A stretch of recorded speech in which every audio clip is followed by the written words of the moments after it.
Fernando, em Tito 2,9, o Paulo está falando, está citando da seguinte forma, vou ler o texto aqui.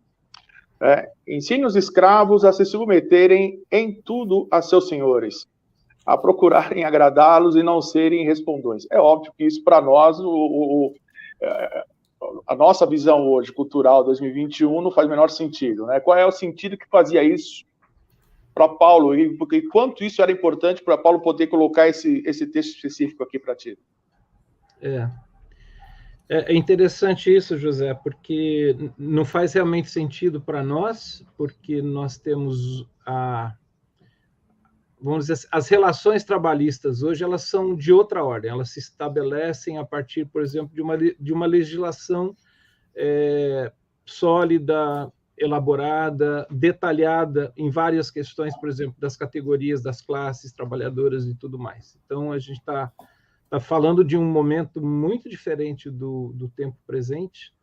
Ao mesmo tempo, eu acho que é interessante a gente ressaltar que quando fala aqui dos servos, que às vezes é traduzido como escravos, né, é um tipo de escravidão que também é diferente da escravidão que nós vivemos no Brasil, com o fato de quando, sobretudo, os colonizadores brasileiros trouxeram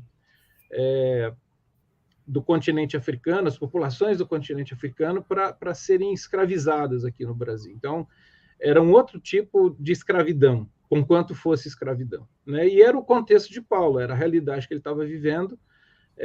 Eu acho que a carta de Paulo a Filemon, ali existe também uma questão de um servo fugitivo, de um escravo fugitivo, e eu acho que a gente percebe uma maneira em que Paulo, no meu ponto de vista, é revolucionário porque ele está propondo. Ele está propondo que um escravo fugitivo seja acolhido novamente pela fraternidade cristã, por causa da diferença que o evangelho faz da vida, que ele fosse acolhido novamente como irmão, né?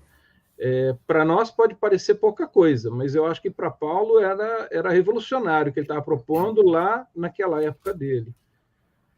O que me faz lembrar também, José, é a paridade, vamos dizer, que existe entre esse texto de Tito, que eu entendo que tem a sua autoria original em Paulo, com aquilo que Paulo também escreve aos Efésios e aos Colossenses. Quando ele faz recomendações, lá ele faz recomendações aos senhores ou aos patrões, usando uma terminologia mais contemporânea, e também aos trabalhadores, aos escravos, aos servos.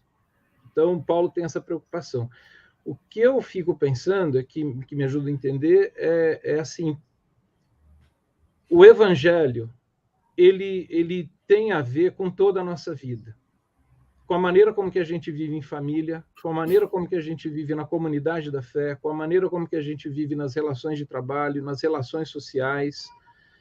O fato de alguém acolher o evangelho de Jesus na sua vida, se submeter ao senhorio do Senhor Jesus, vai levar essa pessoa a experimentar uma série de transformações na forma como que ela vive, nas suas relações mais variadas. E Paulo aqui está acentuando essa questão do trabalho, né? Eu gosto do texto de Colossenses, quando ele fala para os trabalhadores ou servos, façam o seu trabalho como se fosse para o Senhor, não para o seu patrão, né? E acho que aí é um princípio que vale até hoje. Quer dizer, o trabalho que é feito, ele tem, inclusive, esse sentido da espiritualidade do trabalho, né? Não é só aquele trabalho eclesiástico que é feito para Deus, pelo contrário, né? Eu costumo dizer assim, o camarada que tem a consciência do evangelho, ele é um motorista de ônibus, de um coletivo, de um transporte coletivo aqui em São Paulo, ele pode ter a consciência de que ele dirige aquele ônibus como se fosse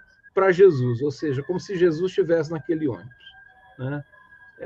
Eu acho que é essa consciência que eu gosto muito que Paulo está, e que ele está dando a recomendação àqueles que eram servos naquela época, que haviam se convertido ao evangelho de Jesus, que esse evangelho transbordasse na maneira como que eles trabalhavam, na maneira como que eles faziam, executavam o seu trabalho, né?